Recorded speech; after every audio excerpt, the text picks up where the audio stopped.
نبی پاک صلی اللہ علیہ وآلہ وسلم کی تعلیمات کو نافذ کون کرے گا؟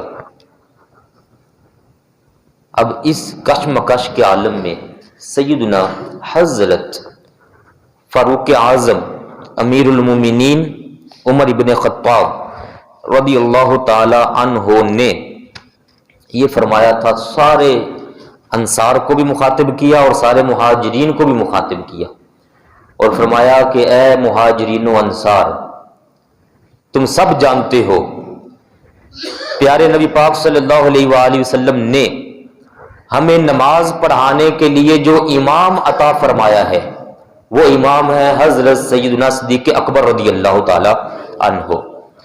جب آپ صلی اللہ علیہ وسلم نے خود ہمیں نماز کا امام عطا فرما دیا تو وہ ہمارے دین کے بھی امام ہوں گے اور وہی ہمارے دنیا کے سارے نظام کے بھی امام ہوں گے۔ اب ان کے پیچھے ہم نے چلنا ہے۔ حضرت مولا علی شیر خدا رضی اللہ تعالیٰ عنہ نے یہ جملہ ارشاد فرمایا، قدمک رسول اللہ فمن یؤخرک۔ مولا علی شیر خدا نے یہ بڑا جرأت والا جملہ ارشاد فرمایا تھا، فرمایا اے حضرت ابوبکر صدیق رضی اللہ تعالیٰ عنہ، آپ کو رسول اللہ صلی اللہ علیہ وآلہ وسلم نے مقدم فرمایا ہے، کس کی جرأت ہے کہ آپ کو پیچھے ہٹا جائے؟ ہے کسی میں جرأت جو آپ کو پیچھے کرے؟ اور آپ بار بار یہ فرمایا کرتے تھے کہ خلافت کا بوجھ بہت بڑا ہے، میں اس کو اٹھا نہیں سکوں گا۔ سب صحابہ کرام نے پھر آپ کے دستے پاک پر بیعت کر لی۔ اب سب کے خلیفہ کون ہوئے؟ سارے بولیے گا، سیدنا حضرت ابو بکر صدیق اکبر رضی اللہ تعالی عنہ۔ ساروں نے جب بیعت کر لی، اب کیا ہوا؟ جو اصل آج کا میرا موضوع ہے، پیچھے یہ دو باتیں میں نے کی کہ خلیفہ ضروری ہوتا ہے نظام کو چلانے کے لیے، اس کے بغیر چارہ نہیں ہے، ورنہ جس کا جدھر منہ چاہے گا وہ منہ کر کے پھرتا رہے گا، قومیں برباد ہو جائیں گی، ملک تباہ ہو جائیں گے، ساری دنیا تہس نہس ہو جائے گی، اور یہ وہ سسٹم ہو جائے گا جو جاہلیت میں ہوا کرتا تھا۔ تو سسٹم کو صحیح رکھنے کے لیے ضروری تھا خلیفہ بنا دیے گئے سیدنا حضرت ابوبکر صدیق رضی اللہ تعالیٰ عنہ۔ اب آپ نے جو پہلا خطبہ ارشاد فرمایا وہ خطبہ ذرا سنیے گا۔ آپ ماشاءاللہ بڑے ذہین لوگ بیٹھے ہوئے ہیں، اللہ پاک آپ کے ذہنوں کو مزید قوت عطا فرمائے، بڑی توجہ سے یہ خطبہ سننے۔ اس خطبے کے اندر 8 پوائنٹ ہیں، اور یہ خطبہ ایسا ہے یقین جانیں کہ جو ساری دنیا کو ایک نظام دیتا ہے۔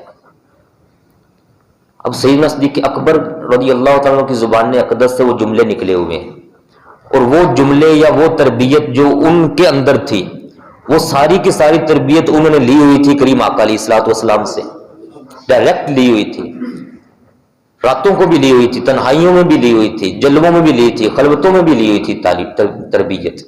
جیسی تربیت سیدنا صدیق اکبر رضی اللہ تعالیٰ عنہ کی ہوئی ہے، کائنات میں اس کی مثال ہی کوئی نہیں ملتی۔ کریم آقا علیہ الصلوۃ والسلام سے جو تربیت لی، اور آپ نے پہلا خطبہ ارشاد فرمایا، ذرا سنیے گا غور سے، اور اس کے تحت آپ نے بھی میں نے بھی غور کرنا ہے کہ ہمیں کس سمت کو جانا چاہیے، ہمیں اپنا تعین کیسے افراد کے ساتھ کرنا چاہیے۔ پہلا جملہ میں یہ سارا پہلے عربی میں پڑھ دیتا ہوں، پھر ایک دو باتیں اس کے اندر کریں گے۔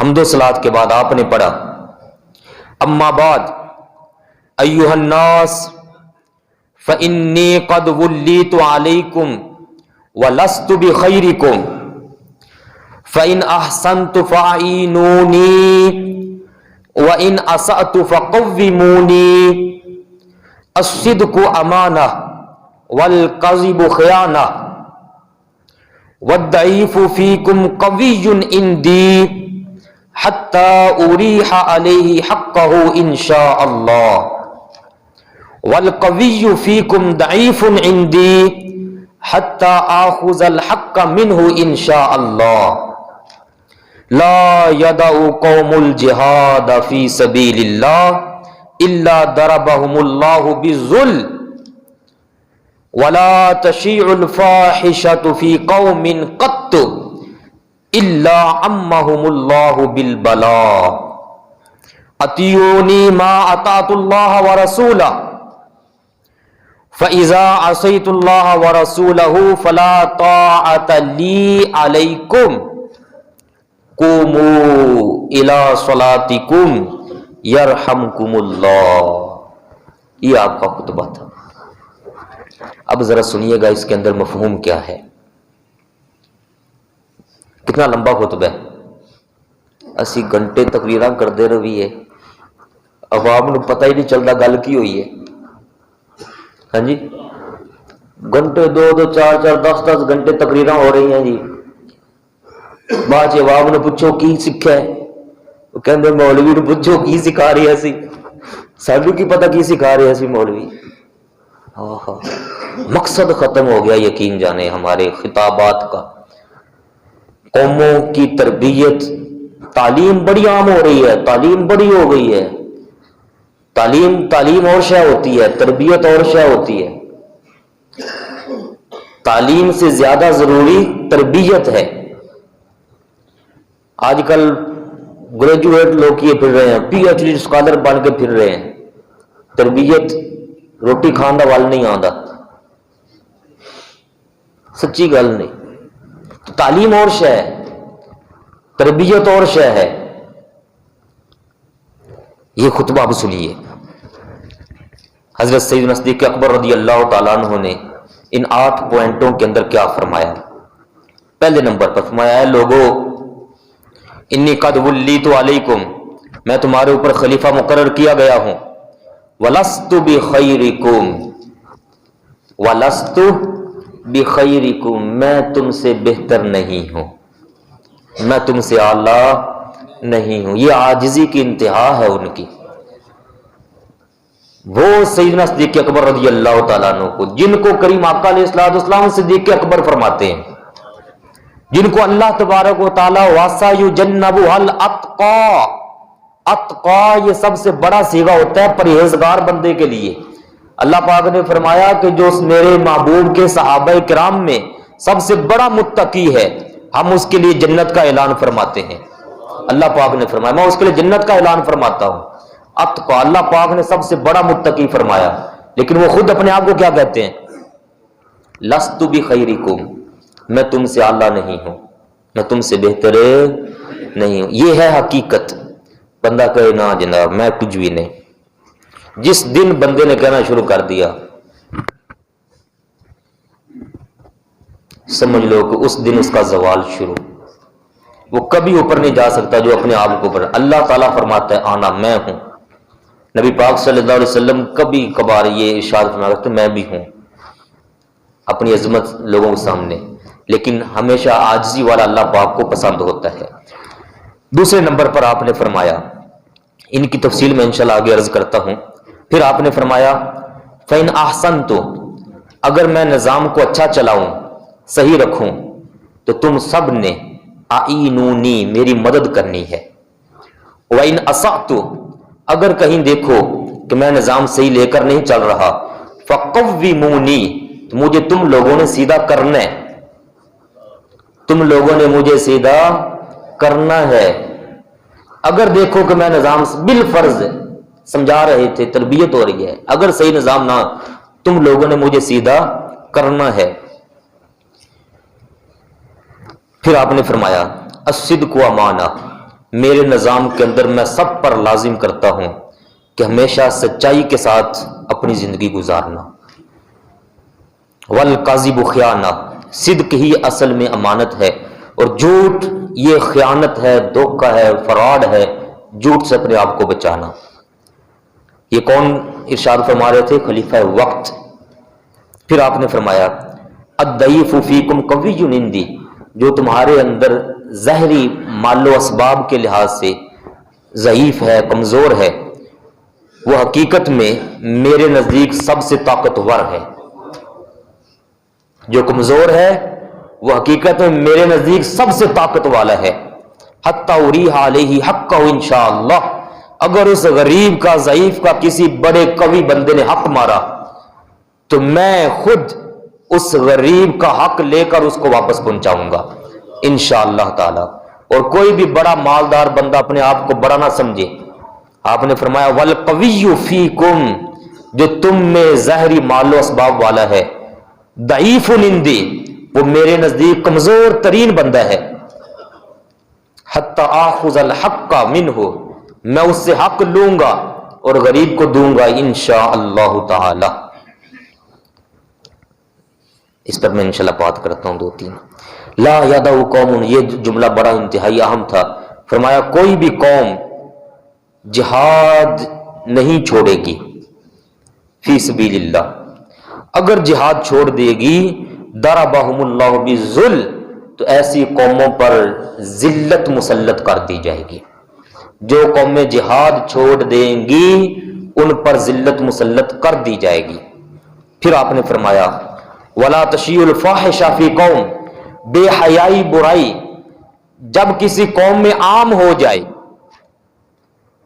بے حیائی برائی کو برائی اور بے حیائی سمجھا ہی نہ جائے، بالکل عام ہو جائے، تو فرمایا امہم اللہ بالبلاء، تو ایسی قوموں پر پھر بلائیں نازل ہونا شروع ہو جاتی ہیں، بلائیں، آزمائشیں، مصیبتیں، بیماریاں۔ اس پر بھی میں انشاءاللہ آگے 1-2 باتیں عرض کرتا ہوں۔ اور آپ نے فرمایا اطیعونی ما اطاعت اللہ ورسولہ، تم پر لازم ہے میری اطاعت کرو، کب تک؟ جب تک میں اللہ پاک اور اس کے رسول پاک صلی اللہ علیہ وسلم کی اطاعت کرتا رہوں۔ فَإِذَا عَصَيْتُ اللَّهَ وَرَسُولَهُ بِالْفَرْضِ، سمجھانے کے لیے آپ نے فرمایا اگر میں اللہ تعالیٰ اور اس کے رسول عظیم صلی اللہ علیہ وسلم کی نافرمانی کروں تو فَلَا طَاعَةَ لِي عَلَيْكُمْ، تو میری اطاعت کرنا پھر تم پر لازم نہیں ہے۔ بس یہ سارا خطبہ تھا، اور پھر آپ نے فرمایا اٹھو جاؤ اپنی اپنی نماز پڑھ لو، قوموا الی صلاتکم یرحمکم اللہ، اللہ پاک تم پر اپنی رحمت نازل فرمائے۔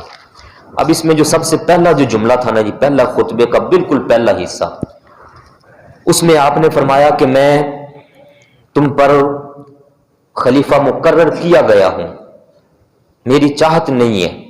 اور مستدرک حاکم کے الفاظ ہیں، آپ نے قسم اٹھائی تھی، آپ نے فرمایا اللہ کی قسم، واللہ، اللہ کی قسم، ما کنت حریصا علی الامارہ، میں کبھی بھی امارت کے لیے، حکومت کے لیے اللہ پاک کی بارگاہ میں یومن ولا لیلہ، نہ ہی دن کے ٹائم نہ ہی رات کے ٹائم، فی سر ولا علانیہ، لوگوں کے اندر یا چھپ کر، کبھی بھی میں نے اللہ پاک کی بارگاہ میں اپنی چاہت نہیں رکھی کہ مولا مجھے حکومت مل جائے۔ یہ بہت بڑا جملہ تھا، تو کبھی راتوں کی تنہائیوں میں مجھے خیال ہی نہیں آیا کہ مجھے حکومت ملے۔ اللہ نے اعلان کبھی کہا ہوتا تو لوگوں کو پتا ہوتا، کبھی چھپ کر بھی میں نے یہ نہیں کہا، اور میرے خیال ہی کبھی نہیں آیا۔ وما لی فی الامارۃ من راحہ، اور میں عمارت کو اپنے لیے راحت بھی نہیں سمجھتا، اس میں تو سکون ہے ہی کوئی نہیں۔ جو عمارت جس کے ہتھے آ جائے، جو حکومت میں آ جائے، اس کو سکون کہاں ملے گا؟ آج کل لوگ عمارتوں میں آ کر سکون میں خوب موجیں کرتے ہیں، سکون میں آ جاتے ہیں۔ عمارت سکون نہیں ہوتا میرے پیارے بھائیوں۔ عمارت، حکومت جس کے پاس آ جائے، وہ اس کی تو دن رات کی نیندیں اڑ جانی چاہیے۔